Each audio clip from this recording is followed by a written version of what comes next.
Vous regardez le top de l'information, un concept à Ricochet Communication. Bonjour, l'acte 1 du séjour au Bénin de la présidente de la République d'Estonie est à la loupe de la presse nationale. Fraternité informe de la coprésidence par les deux chefs d'État d'une rencontre bilatérale de travail entre les deux délégations sur les possibilités de diversifier la coopération entre la République du Bénin et la République d'Estonie dans des domaines d'intérêt commun. À cet effet, les deux parties ont convenu de dynamiser leur coopération bilatérale dans les domaines technologiques, scientifiques et culturels, de promouvoir des échanges économiques et commerciaux, de favoriser l'implantation des sociétés estoniennes au Bénin grâce à l'amélioration du climat des affaires et de conclure un partenariat d'expertise pour la réalisation des projets numériques identifiés dans le but d'offrir aux citoyens des services publics plus efficaces, coopératifs, sécurisés et transparents. À la une de la Nation, l'hôte de Patrice Talon est admirative des efforts du Bénin dans le secteur de l'économie numérique.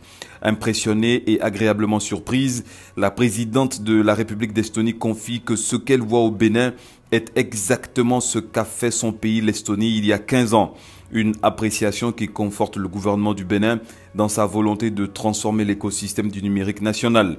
Le matinal signale que cette visite a été l'occasion pour les deux gouvernements de signer plusieurs accords, dont un mémorandum d'entente entre les deux ministères des Affaires étrangères, instituant des réunions de consultation périodiques entre les hauts fonctionnaires des deux États, alternativement à Cotonou et à Tallinn, ou dans les forats internationaux, afin d'évaluer et d'approfondir la coopération bilatérale sur les plans politiques, économiques, commerciaux, scientifiques, technologiques et culturels, ainsi que pour échanger sur des sujets inscrits à l'ordre du jour des organisations internationales dont les deux États sont membres. Le chef de l'État du Bénin a bonne mine, malgré l'interpellation de Matin Libre au sujet de la création des partis républicains et progressistes.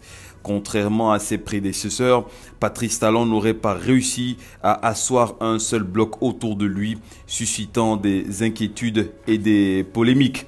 Patrice Talon est donc entre deux chaises et devra tout de même préparer les prochaines législatives et vaincre des adversaires politiques de l'opposition dont l'agenda est traité par la dépêche.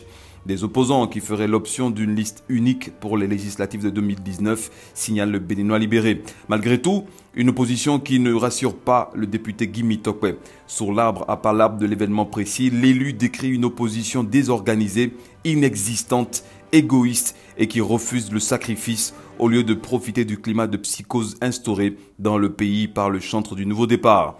Certains leaders de l'opposition sont d'ailleurs prévenus par Décryptage Info car des révélations devant la criette sur l'affaire ICC Service pourraient leur coûter cher. En bref, les réformes se poursuivent dans l'enseignement secondaire général avec entre autres un test pour évaluer les enseignants et autres encadreurs. La transformation digitale à Ecobank aurait du plomb dans l'aile au mépris des consommateurs. Matin Libre a testé la solution de service en ligne qui causerait d'énormes désagréments aux clients. Enfin, le déchaîné du jeudi consacre son édition du jour à ces jeunes femmes qui ont fait tache d'huile sur les réseaux sociaux sur divers sujets. En 2018, elles seraient les buzzeuses du web. À Ricochet, la trône.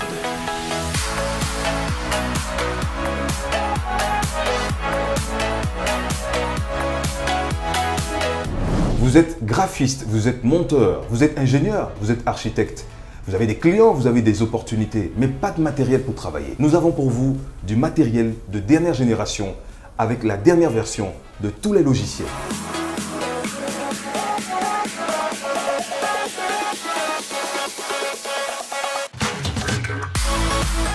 Nous sommes à Cotonou, au quartier Sikekoji, en face de l'ex-Papagalo. Contactez-nous en nous appelant au 97 14 60 00 ou envoyez-nous un mail à l'adresse aricochetcom@gmail.com.